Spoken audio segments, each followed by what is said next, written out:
Hello दोस्तों, नमस्कार। आप सबका स्वागत है हमारे चैनल पर। मैं हूं राजन साहू और आज हम बात करेंगे फंडामेंटल राइट्स पर।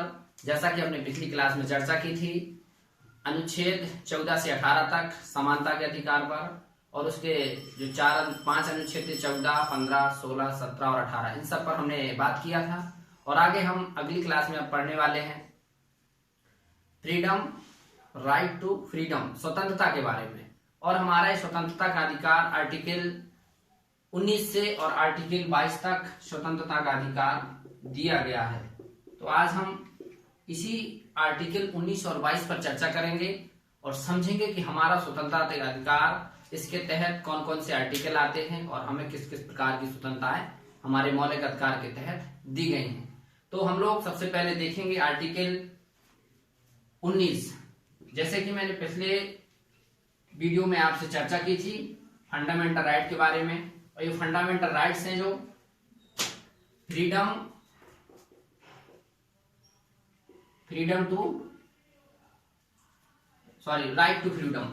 राइट टू फ्रीडम मतलब स्वतंत्रता का अधिकार।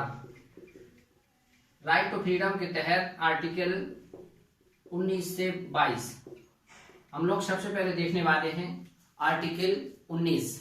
आर्टिकल 19 जिसको जो हमारा फंडामेंटल राइट है उसको बैकबोन कहा जाता है, उसकी मेरु रज्जु कहा जाता है, क्योंकि इसके तहत हमारे फंडामेंटल राइट्स सबसे पहले हम लोग 19 में देखते हैं कि हमारी वाक और अभिव्यक्ति की स्वतंत्रताएं। क्योंकि जब हम बोलने की और किसी कार्य को करने की स्वतंत्रताएं पाते हैं तो हम अपना जो भी होता है, हमारे अंदर के विचार होते हैं, भावनाएं होती हैं और भी कार्य होते हैं, वो सब अपने ढंग से कर सकते हैं और किसी प्रकार का सरकार का उसमें गतिरोध नहीं रहेगा। और उसके आगे हम लोग समझेंगे कि 19 के तहत क्या क्या ऐसे नए प्रावधान भी जोड़े गए हैं जो हमारे संविधान के जो मौलिक अधिकार हैं उसके हनन को कर रहे थे, इसके तहत उनको हटाया भी गया है। तो आगे हम लोग सबसे पहले देखने वाले हैं कि आर्टिकल 19 फर्स्ट, इसमें हम लोग आर्टिकल 19 पढ़ेंगे। आर्टिकल 19 को मैं ग्राफ बना देता हूं थोड़ा सा, जो 6 चीजों में ज्यादा सेंट्रलाइज है। 6 कौन सी हैं इसको हम लोग देखेंगे। वाक एवं विचार, ये सब स्वतंत्रताएं हैं। सम्मेलन, किसी भी सम्मेलन करने की स्वतंत्रता, संगठन बनाने की स्वतंत्रता, संचरण की स्वतंत्रता, निवास की स्वतंत्रता और व्यापार की स्वतंत्रता। इसमें अभी हम लोग एक चीज और देखेंगे कि इसमें जो 6 दिए गए हैं, 19 का ये फर्स्ट है, ये सेकंड है, ये थर्ड है, ये फोर्थ है, ये 5 है और ये 6th है। इसमें 7वां भी जोड़ा गया था, लेकिन मैं उसको 7वें के बारे में आपको बताऊंगा कि वो क्यों इधर से हटा दिया गया है और 7वें का हमारे संविधान के मौलिक अधिकार में क्या हनन हो रहा था। सबसे पहले एक एक पॉइंट को हम लोग देखते चलेंगे। 19 में वाक एवं विचार, आपके बोलने और अपने विचार प्रकट करने की स्वतंत्रता होती है। संविधान के तहत हमको दिया गया है कि आप किसी भी क्षेत्र के हों, किसी भी क्षेत्र से आते हों, आपकी स्वतंत्रता है। आप राज्य के खिलाफ, अपनी सरकार के खिलाफ और भी किसी प्रकार की यदि समाज में बुराइयां हैं, समाज के साथ, किसी व्यक्ति के साथ किसी प्रकार का गलत हो रहा है तो आप अपनी आवाज को उठा सकते हैं। इसमें किसी प्रकार का कोई रोक नहीं है। अपने विचार रखिए और अपने विचार रखने की कंडीशन है, आप अपने विचार उस सीमा तक रखेंगे कि जिस सीमा तक दूसरे व्यक्तियों की विचार स्वतंत्रताओं का हनन ना हो। ये हमारे संविधान में मौलिक अधिकार जो दिए गए हैं उनकी विशेषता है कि आप कुछ भी करिए, लेकिन उसमें भी कंडीशन लगाई गई है कि दूसरे व्यक्तियों के संविधान जो अधिकार दिए गए हैं उनका किसी प्रकार से हनन ना हो, चाहे वो हमारी राष्ट्रीय एकता हो, अखंडता हो, मोरलिटी हो, और भी कई जो क्षेत्र हैं उनमें किसी प्रकार का प्रभाव नहीं होना चाहिए। तो सबसे पहले हम लोग विचार और अभिव्यक्ति को समझे। इसमें मीडिया का जो सबसे ज्यादा बड़ा पॉइंट आता है कि मीडिया विचार और अभिव्यक्ति के तहत ही विभिन्न प्रकार की न्यूज दिखाती है, विभिन्न प्रकार की खबरों से लोगों को अवगत कराती है और उन्हें पर्दाफाश भी करती है। लेकिन संविधान में मीडिया का प्रावधान जो किया गया है वो बताया गया है कि एक आम नागरिक की तरह मीडिया को भी अधिकार है कि वो सिर्फ अपने अधिकार की सीमा में रह करके, अपने फंडामेंटल राइट के अंतर्गत रह करके ही किसी प्रकार की अपनी बात रख सकते हैं, अपनी व्यक्ति की स्वतंत्रता को पा सकते हैं। आगे हम लोग देखेंगे सम्मेलन की।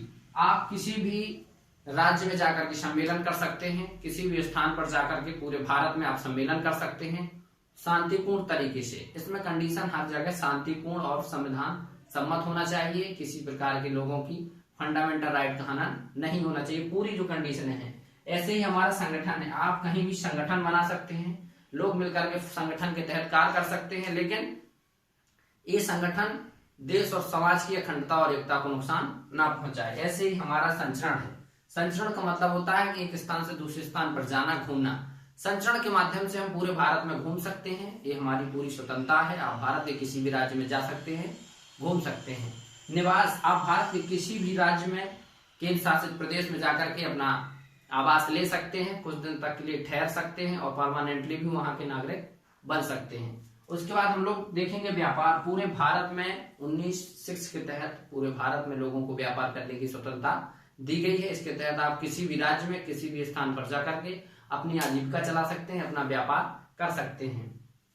जो 7वां पॉइंट मैंने लिखा, इसमें संपत्ति का अधिकार जोड़ा था, जिसको हटा दिया गया है। संपत्ति का अधिकार, जो संपत्ति का अधिकार था, इसको हटा दिया गया है और इस अधिकार के तहत संपत्ति का जो अधिकार है वो 44वें संविधान संशोधन 1978 के द्वारा हटा दिया गया है, क्योंकि उसके द्वारा लोगों को संपत्ति संबंधी जो मौलिक अधिकार का हनन हो रहा था, इसीलिए इसको 44वें संविधान संशोधन के द्वारा हटा दिया। तो कुल मिलाकर जो हमारी 19 के अंतर्गत कुल 6 प्रकार की स्वतंत्रताएं दी गई हैं: व्यापार, निवास, संचरण, संगठन, सम्मेलन और विचार एवं अभिव्यक्ति। अब हम लोग देखेंगे आर्टिकल 20।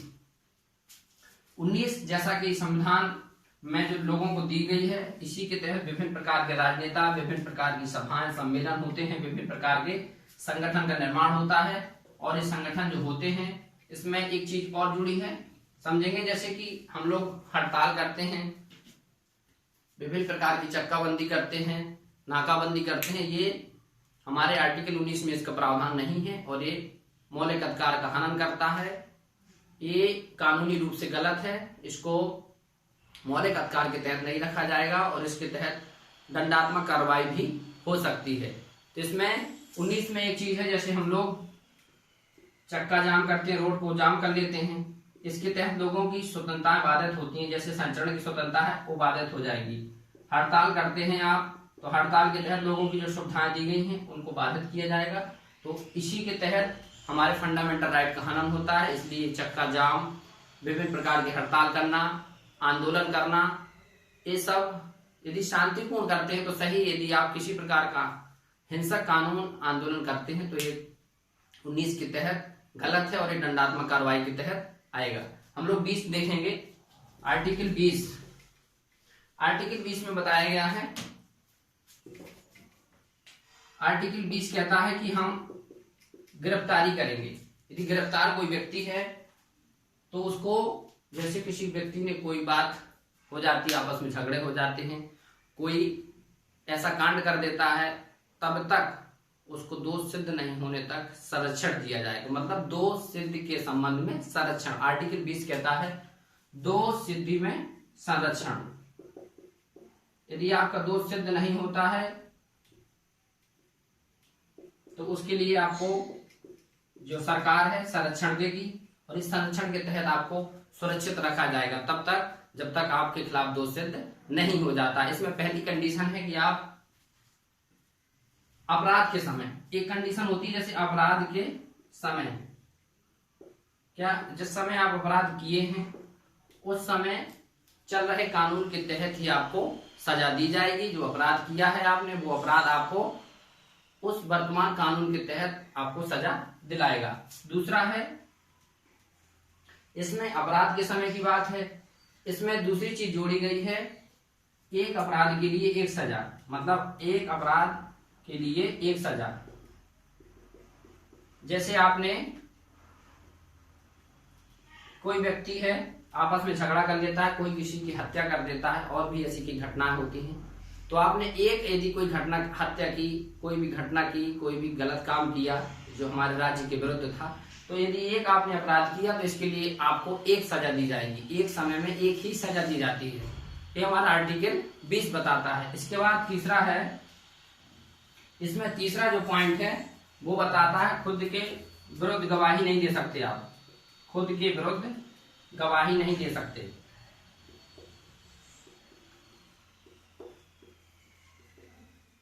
कोई भी व्यक्ति आर्टिकल 20 के तहत अपने खिलाफ खुद गवाही नहीं दे सकता है, ये मान्य नहीं है। इसमें बताया गया है कि अपने दोष को सिद्ध करने के लिए आप किसी प्रकार से किसी के प्रलोभन में आकर के, किसी भी व्यक्ति के दबाव में आकर के अपने खिलाफ मतलब अपने विरुद्ध खुद नहीं कहेंगे कि मैं अपराधी हूं। सिद्ध होने की स्थिति तक अपने खिलाफ नहीं बोलेंगे, आप अपने पक्ष में बोलेंगे और इसके लिए आपको संरक्षण दिया जाएगा। हम लोग आगे देखेंगे आर्टिकल 21 प्राण एवं दैहिक स्वतंत्रता का अधिकार। Article 21 the most important article 21। Article 21 कहता है प्राण एवं दैहिक स्वतंत्रता, मतलब जो 21 है आर्टिकल वो आपके प्राण की और आपके जो दैनिक जीवन है उसमें आपके जो विभिन्न प्रकार की गतिविधियां हैं आपके शारीरिक रूप से मानसिक रूप से विकास के लिए लागू होता है और ये आपको इसको संरक्षण देता है। ये बताता है कि आप कि जो प्राण है और आपका जो दैहिक जीवन है ये कैसे संरक्षित रहेगा, कैसे सुरक्षित रहेगा। जैसे आपके प्राण है वो प्राण कैसे सुरक्षित रह सकते हैं, आपको अच्छी हवा देकर के सरकार इसका प्रयास करेगी, आप स्वस्थ रहेंगे, आपके हेल्थ का ख्याल रखा जाएगा, किसी प्रकार की आप आत्महत्या जैसी घटना नहीं करेंगे स्वयं से, और भी विभिन्न प्रकार की चीजें हैं जो आपके प्राण को सुरक्षित रखेगी। और इसके लिए राज्य प्रभावी कानून भी बनाएगा। और इसमें दैहिक स्वतंत्रता में आता है कि जैसे हम किसी भी प्रकार की हमारी प्राइवेसी है, निजता है, इसको भी हमारी खुद की स्वतंत्रता है, ये हम किसी के साथ शेयर करते हैं, ये हमारी स्वतंत्रता है, करते हैं नहीं करते हैं ये खुद पर डिपेंड करता है। उसके बाद उसमें आता है कि विदेश घूमने का अधिकार, स्वच्छ पर्यावरण का अधिकार, और जैसे खुद के विरुद्ध फांसी हो जाती है तो उसमें अवमानना के विरुद्ध अधिकार, बहुत से ऐसे अधिकार इसमें 21 में दिए गए हैं। लगभग 30 से ज्यादा ऐसे अधिकार लिखे गए हैं। समय समय पर इसमें परिवर्तन होता रहता है, इनकी संख्या बढ़ती जा रही है। इसमें हम लोगों को मोस्ट पढ़ना है। तो पहले हम लोग देखेंगे प्राण एवं दैहिक स्वतंत्रता। प्राण एवं दैहिक स्वतंत्रता सबसे बड़ी चीज क्या होती है कि कोई व्यक्ति के प्राण सुरक्षित रहना चाहिए, क्योंकि जब इंसान के प्राण ही नहीं रहेंगे तो उसका अस्तित्व ही खत्म, वो व्यक्ति ही दुनिया से चला जाएगा। इसके लिए राज्य प्रयास करेगा, राज्य नहीं प्रयास करेगा, इसके लिए प्रयास सबको करना होता है। इसलिए क्योंकि जो फंडामेंटल राइट है जो राज्य के विरुद्ध दिए जाते हैं, यदि आपके प्राण की रक्षा नहीं होती है तो आप कोर्ट जा सकते हैं, क्योंकि आपके फंडामेंटल राइट का अवहेलना हुई है, इसका हनन हुआ है। और इसके साथ राज्य उसके जो भी पक्ष में निर्णय आएगा उसके मानने के लिए राज्य स्वीकार करेगा उसको, क्योंकि आर्टिकल जो दिए गए हैं, मौलिक अधिकार दिए गए हैं, वो नागरिकों को दिए गए हैं और नागरिकों की स्वतंत्रता के लिए ही दिए गए हैं। राज्य के विरुद्ध एक फंडामेंटल राइट कभी भी जा सकते हैं आप कोर्ट में, सुप्रीम कोर्ट या हाई कोर्ट, और उसके खिलाफ आपका निर्णय यदि आता है तो राज्य उसके लिए माफी भी मांगेगा और राज्य उसके खिलाफ जो भी कार्य होगा वो करेगा। इसलिए हमारे प्राण कैसे बचेंगे, पर्यावरण स्वच्छ होगा, पर्यावरण यदि स्वच्छ होगा तो आप जीवित रहेंगे, स्वस्थ रहेंगे।